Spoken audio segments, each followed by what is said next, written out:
These are two of the best premium headphones that I've ever tried, the Bose QuietComfort Ultra 2 and the Sony WH-1000XM6. They both have really great sound quality, they both have excellent noise cancellation, and they're both priced around $450. And because these headphones are so similar, it makes deciding between them really difficult. So in today's video, I'm going to try and break through the noise and let you guys know which set of headphones you should grab for yourself or maybe a loved one. So both of these headphones sit pretty squarely in the premium consumer headphone category. They both released in 2025 and they both cost around $450. The Sony's cost $459 and the Bose's cost $449. However, at the beginning of December, they're both on sale for a little bit less than usual. The Bose come in at $399 and the Sony's come in at $429. So right now the Bose headphones are cheaper whether you're grabbing them on sale or if you're grabbing them for retail. That being said, it's not a huge difference. It's really just like at most a $30 difference. And realistically, when you're spending over $400 for a set of headphones, I don't think $30 is really going to be a deal breaker for you. Maybe I'm wrong, but if you're spending that much on a set of headphones, then yeah, it's probably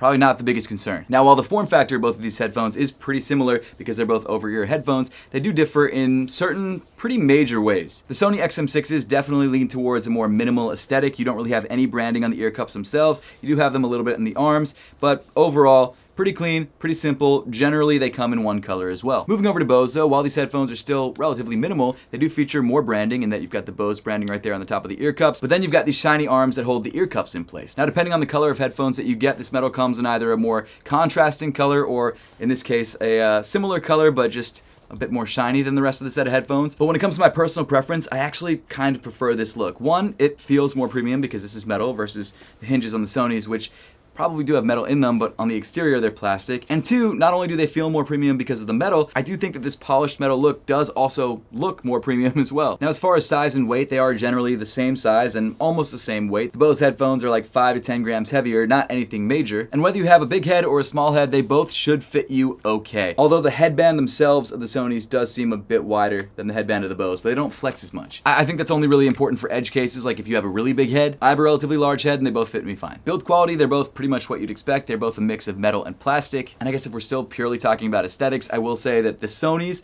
do look a bit chunkier when they're actually on your head. The ear cups kind of come out a little bit farther than the Boses do. And so because of that, I feel like they look a bit more obvious on your head. It's not just because of the color, like genuinely this ear cup is bigger. I've had the black pair as well, and it did look bigger on my head. But now let's talk about comfort. And the good news is that they are both relatively comfortable. The headband of the Sonys come with padding on both the top and the bottom. Obviously the top doesn't really do anything because it's on top of your head. The bottom, though, is somewhat well padded. The padding itself, especially on the bottom, is fine. You can definitely feel some plastic ridges through the padding. It's not like the thickest padding in the world. And then getting down to the ear cups themselves, the padding is also fine. Honestly, it's not as thick as I would like. And I did find that whenever I wear my glasses, it does leave these glasses impressions. Now, I wear contacts most of the time, so it doesn't happen to me constantly, but I do notice some glasses impressions, and I'm sure if you only wear glasses, you will eventually get some sort of marks in there because the foam on these headphones does feel a bit more firm than the Boses. Now, speaking of the foam on the Bose, it's definitely thicker all around. You've got more foam underneath the headband. You can still feel these little plastic edges here where kind of the arms start or where they can kind of extend to or push into or whatever the case may be. But these edges start a little bit lower down, so you're not putting any weight on them like you are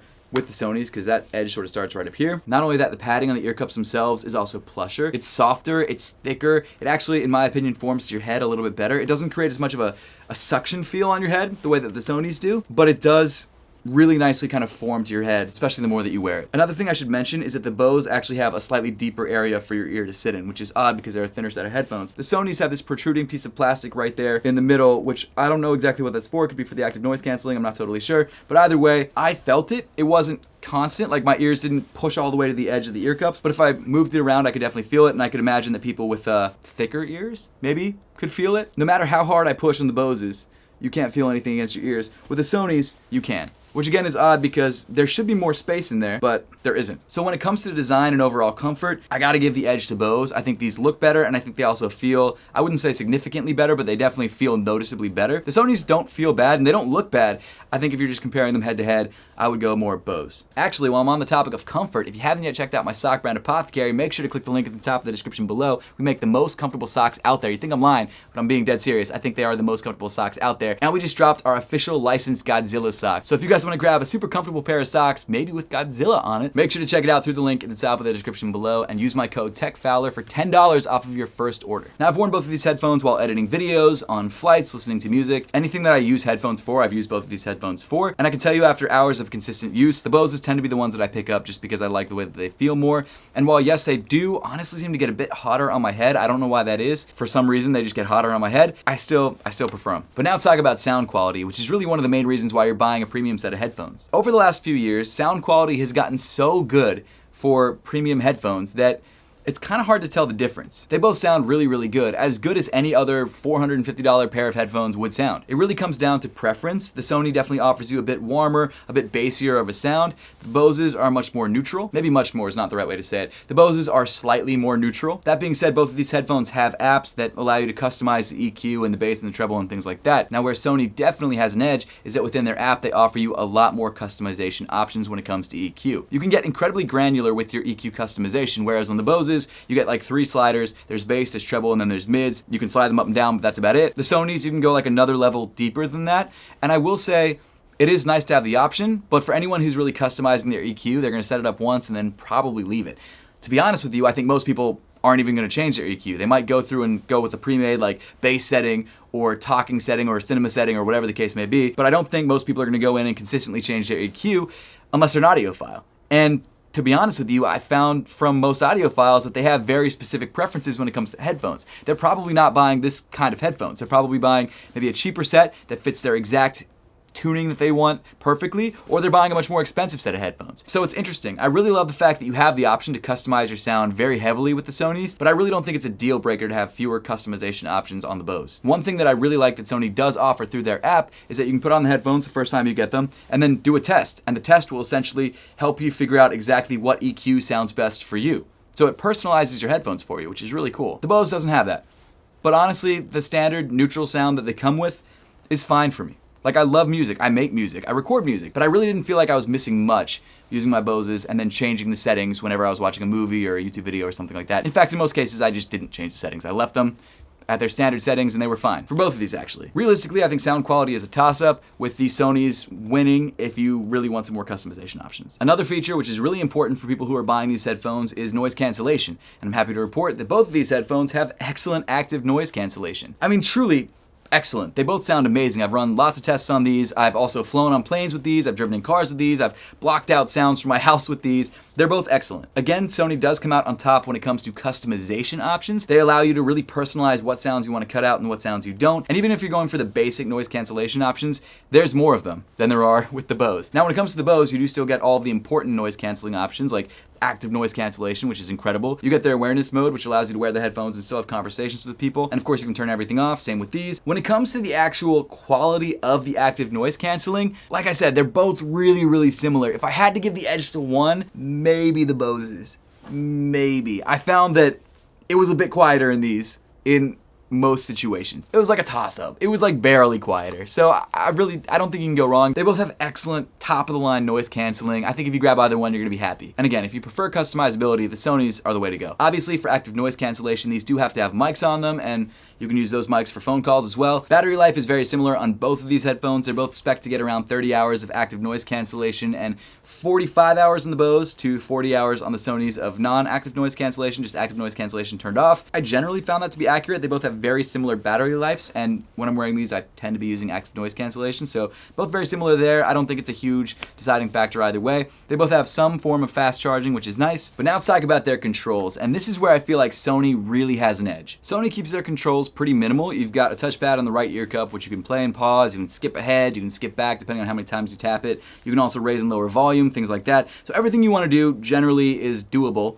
on the touchpad on the headphones. Of course, the noise canceling and ambient sound mode are done on a physical button next to the power button on the left ear cup, and then of course the power button also acts as a Bluetooth connection button. They keep it simple, they keep it easy to use, and the touch controls are actually pretty decent on this. I didn't really ever have any issues. The only time I had issues was when I was trying to play or pause something that couldn't have been played or paused on the headphones. The Bose headphones are a bit more complicated. All the controls are on the right ear cup. You have this touch bar right here on the side, which you can raise or lower volume with. You can feel it. It's got this tactile little bump. The main function is raising or lowering volume, but you can also set up a shortcut tap, so you can tap it and it'll do whatever you want it to do. There's 3 different options. You can connect to Spotify, you can turn on your virtual assistant, and then I think you can also play and pause is the other option. Then you've got a multifunction button and a Bluetooth button. The multifunction button is used for playing, pausing, for skipping ahead, skipping back. It's also used for immersion mode. They try and do a lot with this one button, which is a little frustrating. I wish there was maybe one more button. The other button is the Bluetooth and power button. Obviously, you hold it in if you want to connect to Bluetooth. They both have multi-point Bluetooth connection, which is really nice. So I had this connected to both my laptop and my phone.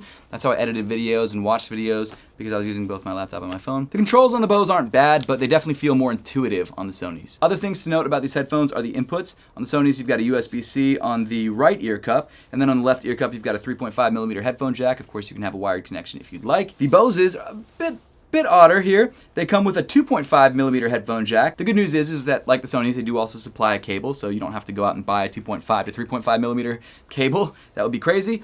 And then you've also got a USB-C port. Both of these connections are on the left ear cup. The one relatively big advantage that the Bose headphones do have is that you can actually run audio through the USB-C. You can actually run lossless audio through the USB-C if you're connected to your phone or your computer, which is pretty amazing. And if that's something you've been looking for, the Boses, between the two of them, are the only ones that offer that, so that might be a big plus for you. The 2.5mm headphone jack is a little weird, but again, you can use USB-C for audio, so that's actually not too bad. Oh, I should also mention the cases. The Sony does come with a slightly larger case, but it's got this really nice magnetic clasp, which works really well. The Boses come in, honestly, a more compact case, and they make it a bit easier to pull the headphones out of the case because it seems like they're more naturally placed in the case. And I think for traveling, I do prefer the Bose case because it is a bit smaller.